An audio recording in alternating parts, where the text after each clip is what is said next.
મહાઠગ ભૂપેન્દ્રસિંહ ઝાલા, જેની સામે હવે ગાળિયો કસાઈ રહ્યો છે. બીઝેડના માલિકની અન્ય 3 કંપની સામે પણ નોંધાઈ ફરિયાદ. 3 કંપનીઓ ચલાવતા એજન્ટો સામે નામજોગ ફરિયાદ. આરકે એન્ટરપ્રાઇઝના સીઈઓ હરપાલસિંહ ઝાલા સામે ફરિયાદ.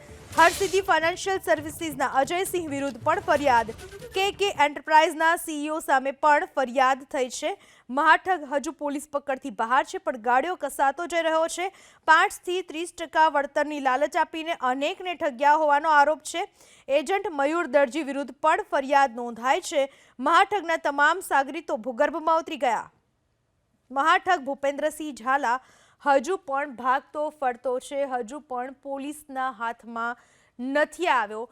સીઈઓ ભૂપેન્દ્રસિંહ ઝાલાની અન્ય 3 કંપનીઓ સામે પણ ફરિયાદ થઈ છે. 3 એજન્ટો સામે નામજોગ ફરિયાદ. આરકે એન્ટરપ્રાઇઝના સીઈઓ હરપાલસિંહ ઝાલા, હરસિદ્ધિ ફાઇનાન્શિયલ સર્વિસીસના સીઈઓ અજયસિંહ પરમાર અને કે એન્ટરપ્રાઇઝના સીઈઓ ત્રણેયની સામે ફરિયાદ થઈ છે. ત્રણેય કંપની મહિને 5 થી 30% વળતરનું લાલચ આપતી અને નાણાં પડાવતી હતી. એજન્ટોને 0.5% કમિશનની લાલચ આપવામાં આવતી હતી. ત્રણેય કંપનીઓએ મળીને આશરે 50 કરોડ ઉઘરાવ્યા હોવાની ફરિયાદ છે. સરકાર તરફી પીઆઈ જયદીપસિંહ રાઠોડે આ બાબતને લઈને ફરિયાદ નોંધાવી છે. બીઝેડ ફાઇનાન્શિયલ સર્વિસીસના સીઈઓ ભૂપેન્દ્રસિંહ ઝાલાની આ 3 કંપની હોવાનો ઉલ્લેખ ફરિયાદમાં કરાયેલો છે. ત્રણેય કંપનીઓ સામે સરકારનું આરબીઆઈ કે અધિકૃત સંસ્થાનું લાયસન્સ ન હોવાનો પણ ફરિયાદમાં ઉલ્લેખ છે.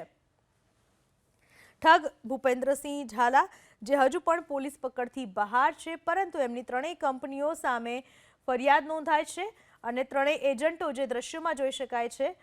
મહાઠગ એક જે ભૂપેન્દ્ર ઝાલા છે, તો તેના ફોલ્ડરિયા અલગ અલગ એજન્ટો, જેમાં નિરંજન શ્રીમાળીનો પણ સમાવેશ થાય છે, તો રાજશ્રીનો પણ સમાવેશ થાય છે, જે હજુ પણ પોલીસ પકડથી બહાર છે.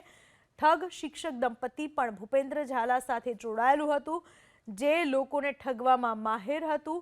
એકના ડબલ કરી આપવાની લાલચ આપવામાં આવતી હતી અને અલગ અલગ કંપનીઓ મારફતે લોકો પાસેથી પૈસા ઠગવામાં માહેર હતા આ ઠગો.